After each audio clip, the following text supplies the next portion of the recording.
So, this is the video about shields, how to use shields, and why shields are your best friends. So, to begin with, the main objective of the shield is to protect you against projectile weapons. Like, it works well against melee, but the main objective is projectiles. Like, if a guy try to... Usually I'm gonna be wearing armor, and like hitting projectile weapons in the legs usually don't do much of an effect, so like I want to protect my face. Because if I take an arrow to the face, I'm probably dead. If I take an arrow to the knee, I just need to retire. Yeah. Alright. So, the first thing about shields is that in Hollywood, people use shields about this. Shields are very passive, they just exist, yes.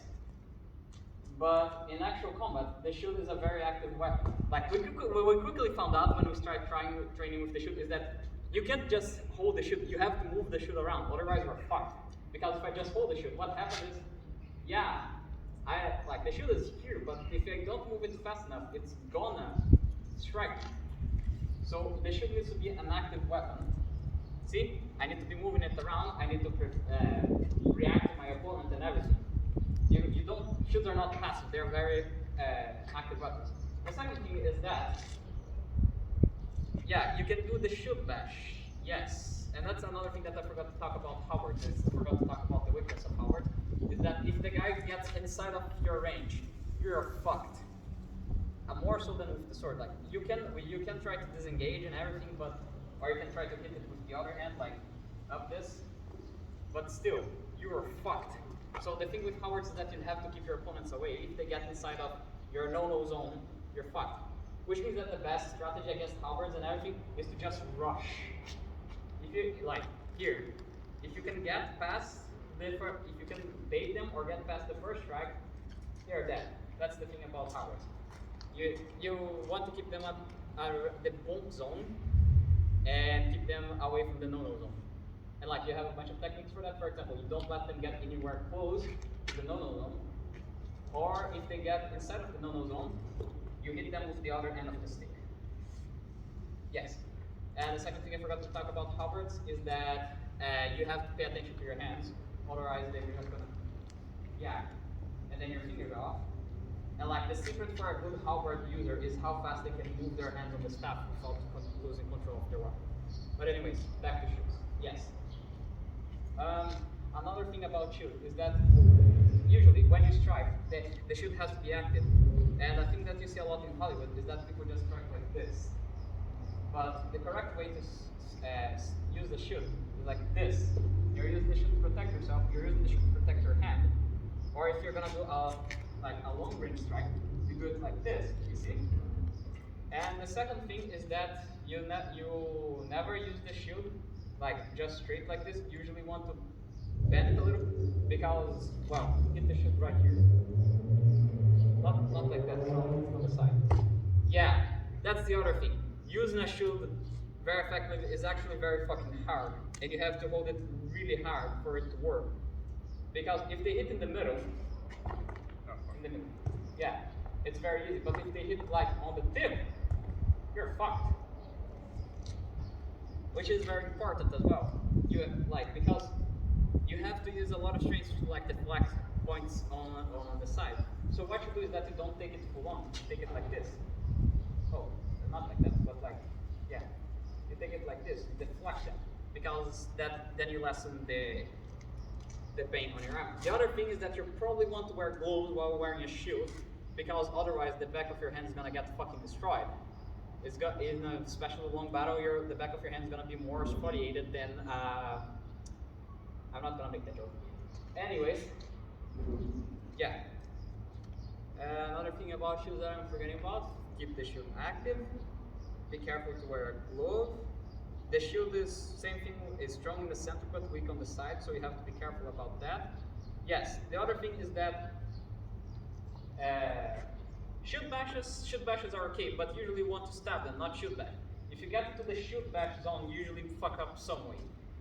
Because like, the thing about shield bashes is that they look cool, but if you get close enough to shield bash, you probably fuck up somewhere. Like, this is not the ideal situation. Like, I'm gonna shield bash, yes, and he's gonna feel a lot of pain, but that's not gonna solve anything. The ideal situation would be like this. Like, strike the shield.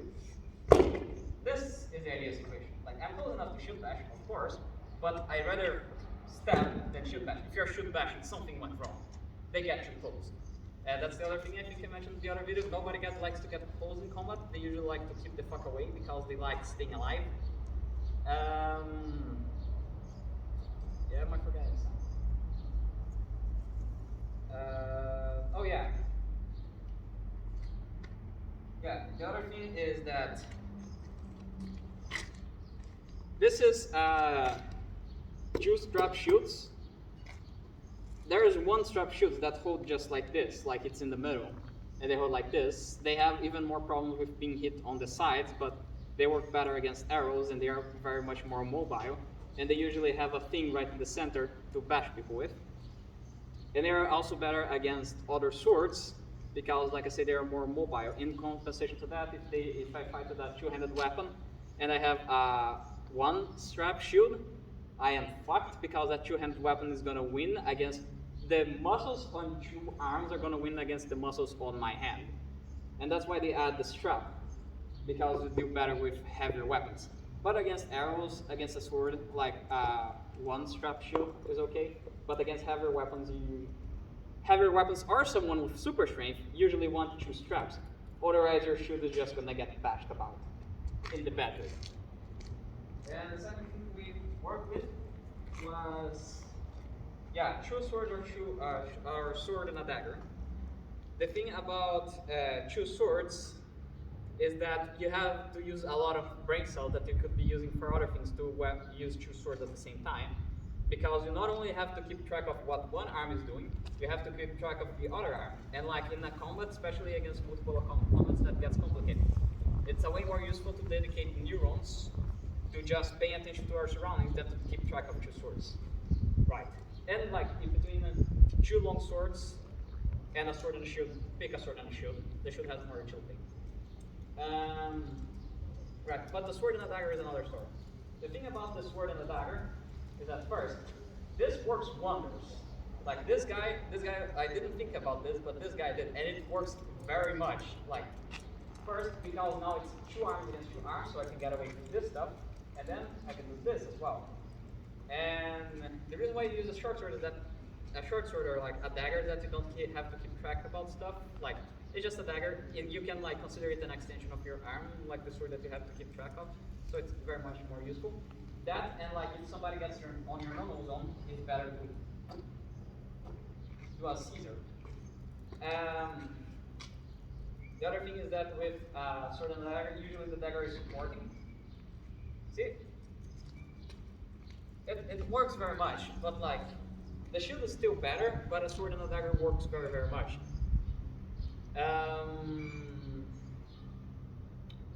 Yeah, it's actually part of curiosity. In the medieval age, when they're trying to regulate weapons, the thing that they banned, like they keep swords, but they ban daggers and they ban shields.